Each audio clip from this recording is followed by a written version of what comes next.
posisi desa? Ya. Lalu bumdesnya di mana? Pemerintah di daerah di mana?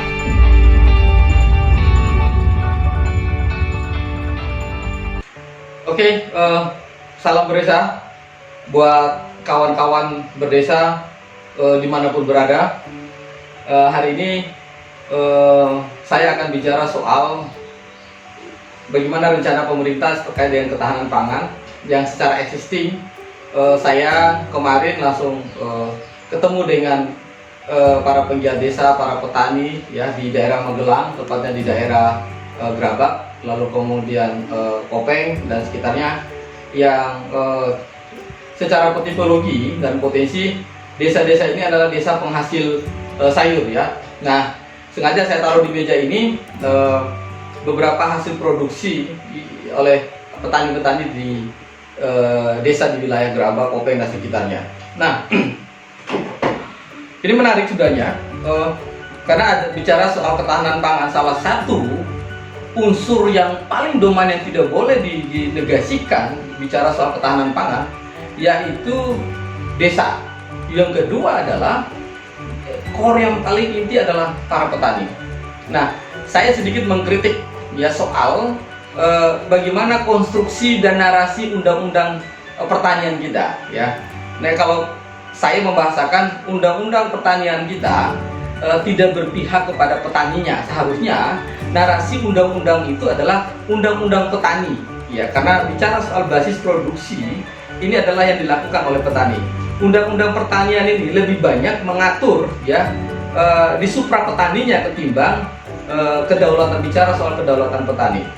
Nah, ketika masuk pada fase bicara soal sistem ketahanan pangan atau kedaulatan pangan yang sudah ada undang-undangnya, saya kira yang harus dibuka adalah, yang perlu diajawantakan ulang adalah bagaimana atau di mana posisi petani ya ketika bicara ketahanan pangan. Saya cukup tercengang ketika diajak kolega saya, teman-teman desa saya untuk hadir di lapangan diskusi sampai jam 10 malam, jam 11 malam di wilayah di lereng Merbabu ya, di daerah Magelang. Saya coba survei ke lapangan, lalu kemudian tadi seperti yang saya bilang, ini sebagai hanya sampel aja ya. Nanti kita akan tampilkan video pasar di Grabak soal bagaimana potensi pertanian. Saya cukup mirip. Anda bayangkan harga sayur ini di petani berkisar antara 700 hingga 800 rupiah ya. Lalu kemudian ketika masuk ke pasar kota, contoh aja misalnya pasar Prayogo Taman atau pasar Giwangan, karena ini lingkupnya di Jogja ya, di Jawa gitu ya. Harga sawi putih itu udah harga mulai dari 4.500 sampai 6.000 per kilo ya, bahkan ada yang 8.000. Wortel, ini wortel besar ya, jadi ini tidak di random ya, tidak di random, jadi pilihan wortel. Ini wortelnya begini semua, rata-rata begini ya. Wortel ini cuma 1.000 rupiah. 1.000 rupiah itu di tengkulak kedua, di pasar market, jalur market kedua. Di market pertama langsung dari petani harganya sekitar 800 ya, 900 rupiah. Lalu sama ya. Jadi harga labu Manisa kalau istilah di sini ini murah ya. 1 kilo itu sekitar 600-700an dari petani. Kubis ya, ini 800 rupiah per kilo dari petani. Nah, saya lalu kemudian ngobrol dengan para petani, para para pedagang di sekitar pasar itu, bagaimana jalur atau mata rantai distribusinya dari petani sampai ke pasar induk sayur di wilayah tadi, lalu kan sampai ke Jogja atau di Giwangan ya. Nah, setelah saya diskusi ngobrol dengan mereka, melakukan inventarisasi, menarik misalnya, ini tadi kalau sampai ke pasar Giwangan atau sampai ke kota, sampai ke konsumen, mungkin harganya sudah 10.000, 8.000, ya 9.000 paling tidak, ini untuk sawinya, belum lagi wortel ini ya. Petani hanya mendapat nilai yang sangat murah ya, 700, 800, 2 digit itu udah luar biasa itu ya, apalagi sampai 3 digit, 2 digit artinya angka 1000-an ke atas udah luar biasa. Saya lalu berpikir ada pertanyaan-pertanyaan menarik. Kita bicara soal kedaulatan pangan, bicara soal ketahanan pangan, bicara soal petani ya, tetapi kemudian tidak ada proses yang sistemik yang terencana dan terukur bahwa ada keberpihakan terhadap petani, ada sistem yang membela hak-hak para petani kita. Jadi para petani menyampaikan, Mas, kami tidak punya posisi tawar dalam situasi seperti ini. Ya, kalau kami tahan, ya tidak jual, sayur kami busuk, sayur kami hancur. Lalu mau suka atau tidak suka, mau tidak mau, kami terpaksa melepas.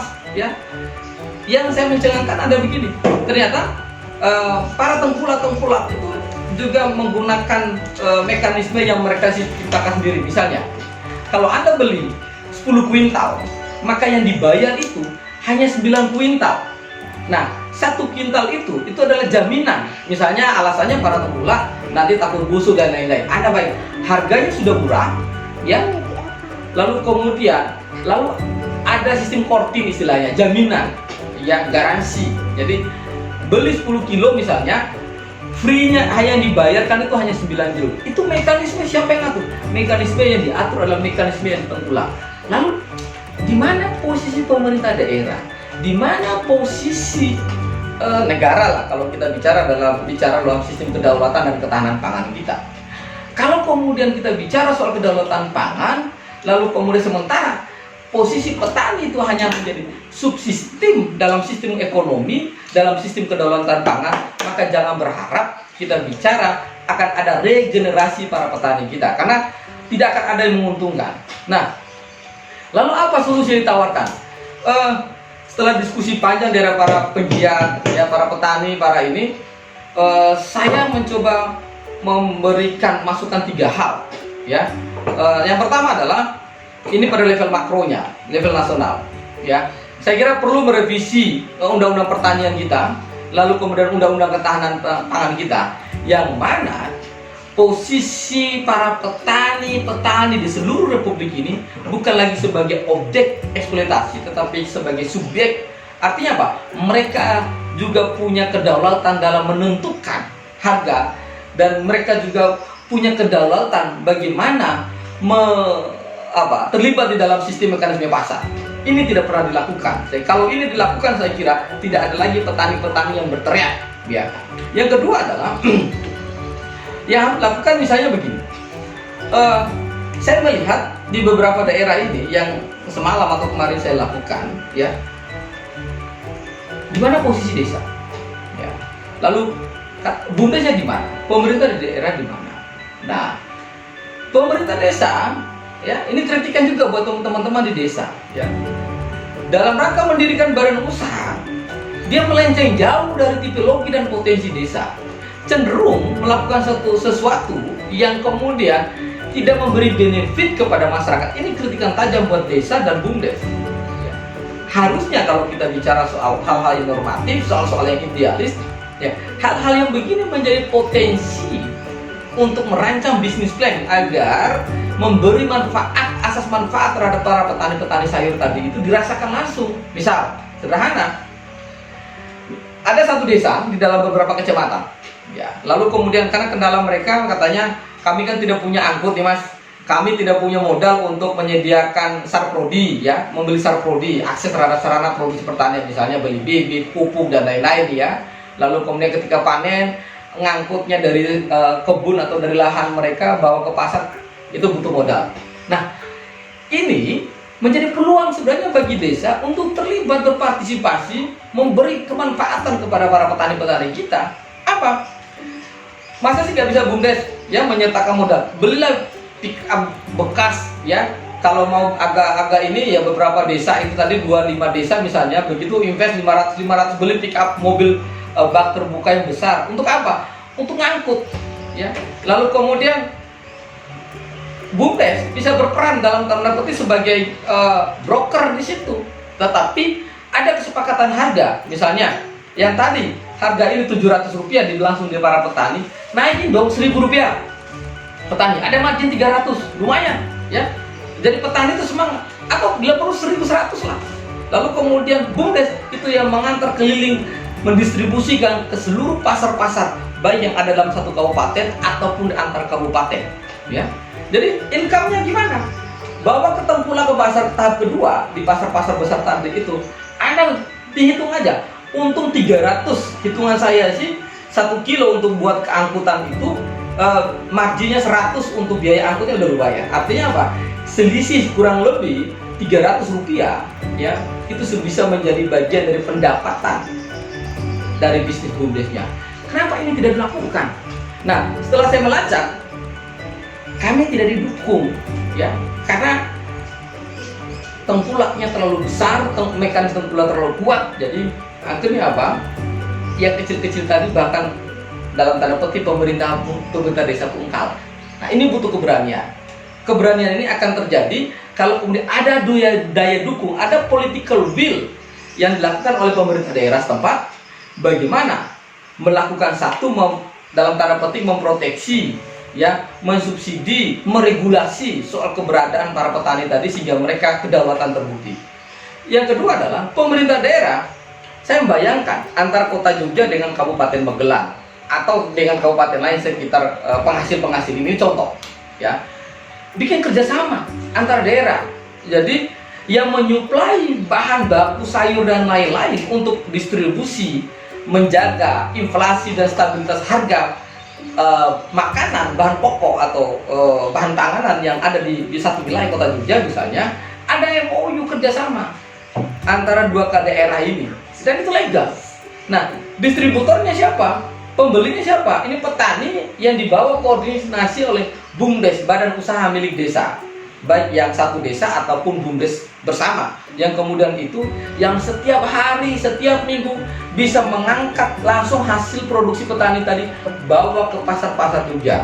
Jadi ini yang kemudian mekanisasi ya, bahwa kedaulatan petani tadi itu beririsan dengan kedaulatan negara, lalu kemudian bisa dipraktekkan pada level desa oleh kabupaten ya. Jadi sekali lagi, hari ini kita sedang riuh-pikuk bicara bagaimana sistem kedaulatan pangan kita, ketahanan pangan kita. Saya membacanya, kalau narasi kedaulatan pangan tidak dikonteskan soal dalam kedaulatan petani, maka yang terjadi adalah eksploitasi. Kalau narasi ketahanan pangan hanya bicara soal ketersediaan pangan dan stabilisasi harga pangan, maka yang terjadi juga adalah hegemoni dan kooptasi terhadap petani. Maka harusnya bicara adalah kedaulatan petani dan kedaulatan pangan. Atau bagi daerah-daerah yang mau bikin perda tentang ketahanan pangan, maka bicaralah soal apa? Ketahanan pangan dan kedaulatan petani. Artinya apa? Bicara dari aspek sumber produksi sampai pada soal ketersediaan pangan di tingkat produsen. Saya kira itu. Jadi sekali lagi, ini hanya contoh, nanti kita akan terus mengadvokasi sampai ini menjadi kebijakan. Oke, terima kasih. Salam berdesa, daulat petani kita.